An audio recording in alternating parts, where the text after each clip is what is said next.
There's a lot of companies that I've talked to that agree we have a very high degree of familiarity with their ICP. We talk about them every day. We plan for them every day. We track them every day. Or we listen to our gong calls and sales teams and SDRs. They're talking to them every day. But do we really understand our ICP? And what do you do to get to the point where you really believe, I understand my ICP? I understand at a critical level their deepest challenges and concerns and risks, more so even than what's associated with our product offering or our tech, because you're selling into an ICP that has this many problems. And you might be this big a part of that solution, but we have to be trusted advisors to our ICP consultants, which means we have to understand them at a much broader level. How do you get to that understanding? And how do you know when you've gotten there?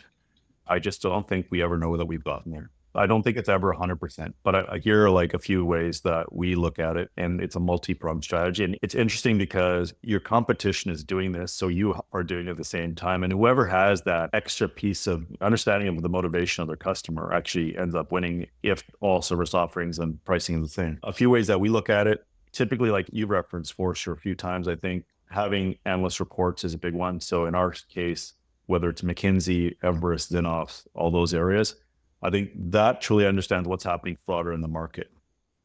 Secondly, I would say your client partners or your customer success teams are very critical in this as well, because they can start to feed you information, what's happening with your existing customers.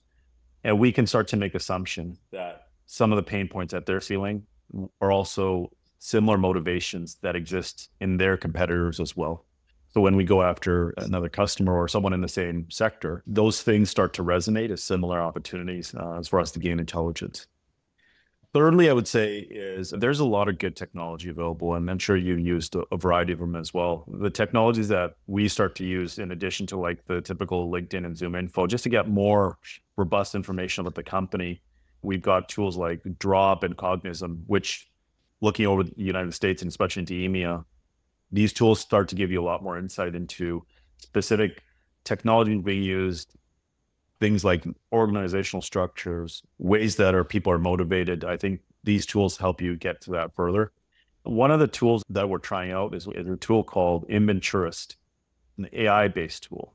And we're piloting that right now, and it's quite interesting. So basically what it does, it starts to look at a specific company and starts to look at all the things that are happening in like the news circle and the market around that. And through the AI technology, start to gather that insight. And then they have analysts who prepare that information appropriately on top of that. And that I haven't seen before. Usually the information in before that is you calibrating that yourself, but it's nice to have an AI aggregator, and then they have special analysts who tie that together as well. And I would say the fourth one, especially in the startup scale up space, we typically have advisory board and board of directors. And if you pick the right advisory board members, they're obviously very well connected because they're ex-CIOs or ex-executives at different organizations. I think they're a wealth of knowledge as well, because they actually have been in the roles of your ICP often. And they are great influencers of decisions and can tell you how the person in the seat that you're going after feels and what their motivations are. These are 3 or 4 ways that we try to get closer to 100%. And this might even get you, Steve, only to like 50%. But as you know, in this space of B2B marketing, it's all about triggers and nuances. And as we get closer, we get better. So it is a moving target. But these are 4 or 5 ways that we look at ICP to get detailed.